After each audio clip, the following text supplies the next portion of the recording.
हाथी के दोस्त। एक हाथी का बच्चा होता है। ये छोटा सा हाथी अपने झुंड के साथ रहता है। हाथी का इस सारे झुंड में कोई हम उम्र नहीं होता। हाथी कहता है कोई तो मेरे साथ खेले, लेकिन कोई भी उसके साथ नहीं खेलता। एक दिन हाथी का बच्चा सुबह सवेरे जंगल में अपने हम उम्रों को ढूंढने लगता है कि मैं उनके साथ खेलूंगा। हाथी को एक मगरमच्छ का बच्चा मिलता है।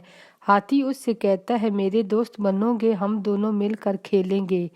मगरमच्छ कहता है कि तुम खुश्की पर रहते हो और मैं पानी में, हम दोनों में दोस्ती नहीं हो सकती। वहां से हाथी चल पड़ता है। एक बंदर दरख्त पर बैठा होता है। हाथी उससे कहता है कि तुम मेरे दोस्त बनोगे। बंदर कहता है कि मैं दरख्त पर रहता हूँ, तुम दरख्त पर किस तरह चढ़ सकते हो।